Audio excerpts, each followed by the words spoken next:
Aviõezinhos, vamos lá. Aviõezinhos de dinheiro. Olha lá o primeiro aviãozinho. Gargalhadas inconfundíveis. E momentos que fizeram história.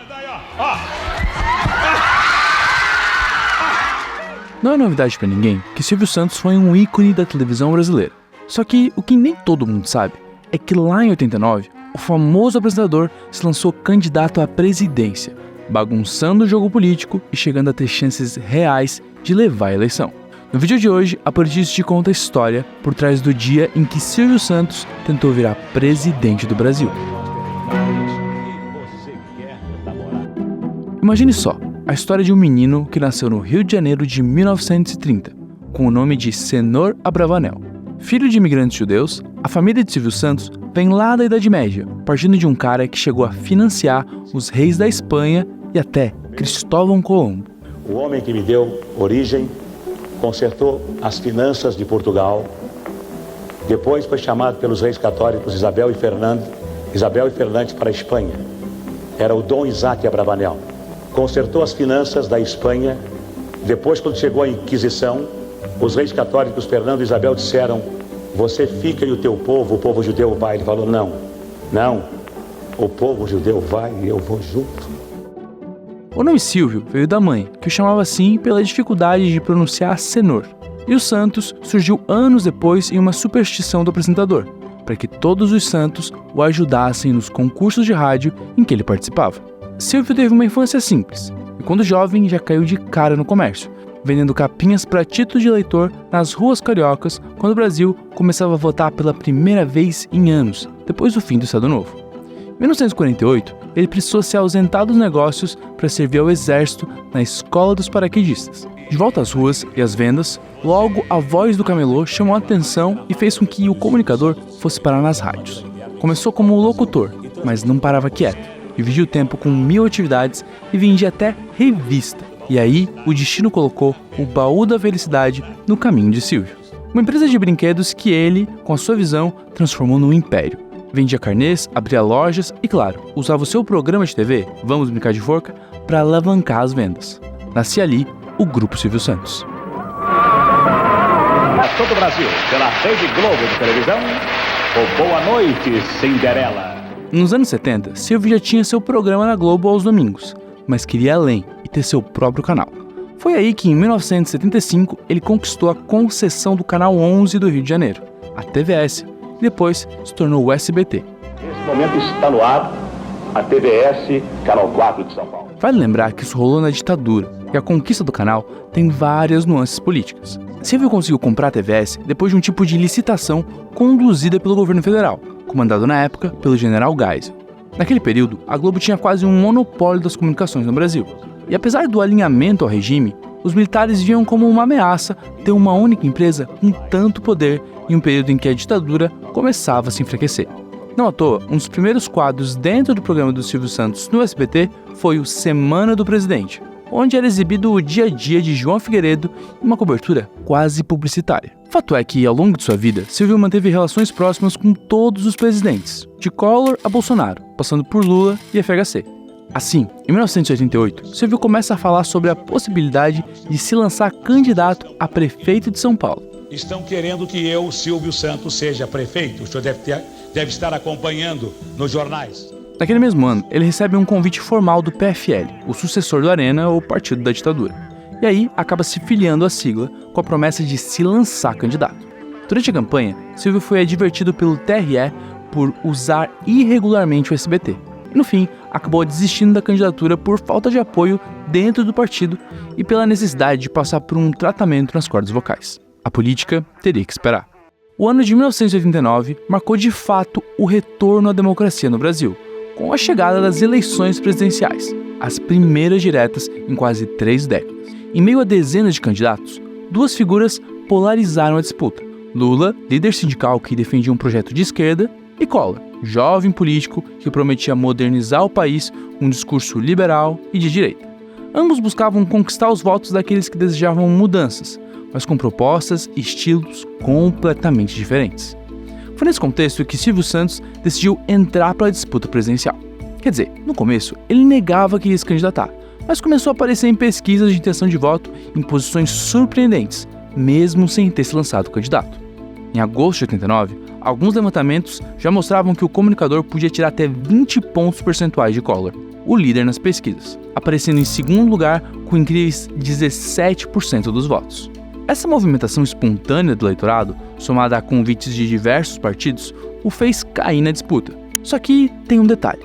Silvio só lançou sua candidatura 15 dias antes da eleição. Imagina só a confusão.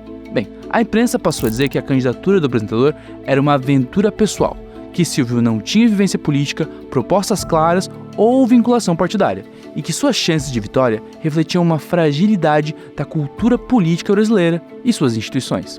Fato é que a candidatura do apresentador bagunçou totalmente o jogo político. O presidente Sarney se disse aliviado, já que odiava a ideia de passar a presidência para o Collor. Lula e o PT, por outro lado, criticaram a candidatura. Como animador cultural, eu penso que o Silvio Santos está em um bom lugar, mas para administrar esse país, eu penso que precisamos de outro tipo de pessoa, de outro político, e esse político, sem dúvida nenhuma, é Luiz Inácio Lula da Silva. Já Brizola disse que essa era uma jogada do próprio Sarney e pediu de cara o impeachment do presidente, alegando que Silvio seria sua marionete e que isso se tratava de uma interferência no jogo eleitoral. Silvio, por outro lado, tentava o tempo todo se descolar do impopular presidente. Já Collor, o que mais corria risco com a candidatura de Silvio, evitava comentar. Mas anos depois, admitiu o que todo mundo já especulava. Eu lhe garanto que você estará no segundo turno se o Silvio Santos não for candidato. Porque se o Silvio Santos for candidato, ele vai lhe atrapalhar e você pode ficar alijado do segundo turno. Porque havia o eleitorado das classes C, D e E, era um eleitorado muito comum, meu e do Silvio. Nas ruas, a candidatura também dividia opiniões. Acho que isso aí tem alguma coisa por trás, tem alguém por trás disso aí mexendo nessa candidatura, não tem nada a ver não. Eu acho que ele vai mexer com muita gente, né? Eu acho muito oportunismo da parte dele. Eu achei uma boa. É um bom empresário, pode ser também um bom presidente. O senhor concorda com ele? Concordo. E você? Discordo, ele vai favorecer a classe empresarial. Silvio vendia uma ideia de integridade somada à confiança na sua capacidade de gestão, dando como exemplo o que ele fez nas suas empresas. Eu posso usar da minha experiência, eu posso usar da minha inteligência, eu posso usar da minha sensatez, eu posso usar da minha justiça, eu posso usar da minha honestidade para, com um bom assessoramento, resolver ou tentar resolver os problemas graves desse país. Ele tinha a favor ainda uma grande popularidade e um tipo de identificação com o cidadão comum que nenhum político sonhava em ter. Até porque ele estava na casa de boa parte dos brasileiros todos os domingos nos últimos 15 anos. A candidatura de Silvio ia sair pelo PFL, onde ele entraria no lugar de Aureliano Chaves. Mas no fim, o político continuou na chapa e o dono do baú ficou sem espaço no partido. Aí, faltando poucas semanas para as eleições, ele encontrou abrigo no PMB, Partido Municipalista Brasileiro, uma sigla pequena e pouco conhecida. Mas tinha um problema. Como a candidatura foi confirmada após a impressão das cédulas eleitorais, o nome de Silvio Santos não constava nelas. Na prática, os eleitores que desejassem elegê-lo deveriam votar em Armando Corrêa, o candidato original do PMB, o que, como você deve imaginar, gerou uma grande confusão. Vocês que desejam votar em mim, não vão encontrar o nome de Silvio Santos na cédula, que está a cédula. Vocês estão vendo? Os nomes de todos os candidatos. Agora, quem pretende votar no Silvio Santos, quem confia no Silvio Santos, quem quer dar o seu voto para o Silvio Santos, deve marcar um X no 26. Então, 26, Correia. Só que não é Correia, é 26, Silvio Santos. Pro jingle da campanha, Silvio reciclou a famosa música de seu programa. É o 26, com o Silvio Santos chegou a nossa vez. É o 26, com o Silvio Santos chegou a nossa vez. Silvio Santos já chegou e é o 26, Silvio Santos já chegou. A campanha presidencial do Homem do Baú tinha como propósito um governo transparente, em diálogo constante com o povo. Suas prioridades eram claras: combater a inflação galopante que corroía o poder de compra dos brasileiros, promover um salário mínimo digno, investir em saúde pública, garantir moradia e, claro, melhorar o sistema educacional. Eu sempre disse a vocês que não se admite, num país como o nosso, termos gente passando fome. Não se admite num país como o nosso termos pessoas que ficam aflitas, desesperadas diante de uma doença. Precisam de hospital, precisam de remédios, precisam de médicos e não têm. Seu diferencial era justamente sua persona pública. Silvio não era um político tradicional, mas um comunicador. Isso fazia diferença. Nessa época, com a morte de Tancredo e o fracasso do governo Sarney, o eleitor estava buscando mesmo alguém mais fora da política. Bem, como a gente já viu, o Cenoura Bravanel era um empresário bem ligado à política. Amigo pessoal do então presidente Sarney, nos meses anteriores de se lançar candidato, Silvio inclusive se encontrou com quase todos os presidenciáveis. Mas o fato é que não era por esse lado político que o apresentador era conhecido pela população. Na primeira pesquisa eleitoral, depois do lançamento de sua candidatura, Silvio já disparou em segundo lugar, empatando com Lula e Brizola. Ou seja, nos dias antes da eleição, tudo podia acontecer. E o apresentador podia parar no segundo turno. Aí teve o debate na Band. Silvio não compareceu, mas foi o nome mais citado pelos candidatos. Ele é um cidadão que há 29 anos, praticamente, ele ocupa todo o horário de televisão, das 11 às 8 da noite, falando o que bem entende, sem que haja nenhum debate no programa dele, até se dando ao luxo de dizer que não gosta de política, que não é político, que não sabe o que é jogada, não sabe o que é malandragem, não sabe o que é o acerto, não sabe o que é conchavo. Collor e Silvio Santos são dois instrumentos da liquidação dos sonhos desse país. A candidatura do Silvio Santos, evidentemente, é uma articulação da direita. Do senhor Silvio Santos, eu quis dizer o nome verdadeiro e não consegui. Abravanel. 2 dias depois, uma pesquisa já mostrava uma queda nas intenções de voto de Silvio e um aumento na sua rejeição. O apresentador agora estava em 4º lugar, mas sua campanha prometia mudar as coisas e trazer Silvio de volta ao 2º lugar. Só que não deu tempo.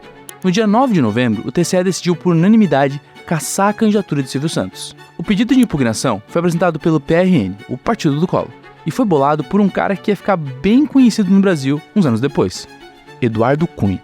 Sim, o mesmo político que em 2016 conduziu o processo de impeachment da ex-presidente Dilma. Aí nós encontramos um cidadão no aeroporto de Santos Dumont, o Nelson Merru, que tinha sido muito candidato no Rio de Janeiro. Ele falou assim, dá uma olhada nas convenções lá do partido, porque não cumpriram não. Tem coisa errada.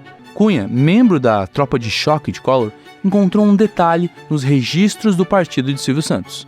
Segundo a legislação eleitoral, o PMB deveria ter feito 9 convenções estaduais, mas acabou fazendo apenas 4. Por isso, perdeu seu registro provisório. Ou seja, na prática, o partido já não existia mais desde outubro daquele ano.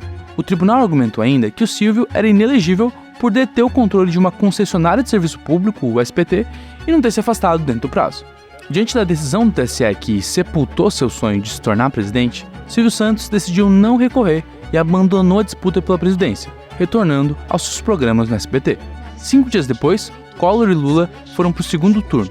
Em 17 de dezembro de 1989, o candidato do PRN saiu vitorioso, se tornando o primeiro presidente eleito pelo voto direto após o fim da ditadura. Dá pra gente ficar pensando, né?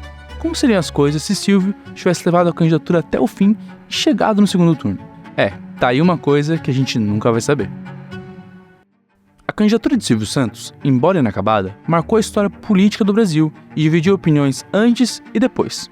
Entre seus apoiadores mais improváveis estava ele, Enéas Carneiro. A lei eleitoral permite a entrada de um candidato até o último instante. O que eles não previram foi que um estranho entrasse no jogo. Se o senhor Silvio Santos está dentro da lei, ele está certo. Errados são esses congressistas imbecis. O feitiço virou contra o feiticeiro. Meu nome é Enéas. Mas a candidatura de Enéas é um capítulo à parte. Quer saber mais? Confira nosso vídeo completo sobre a história de Enéas Carneiro. Esse foi o vídeo de hoje, pessoal. Até a próxima. Tchau, tchau.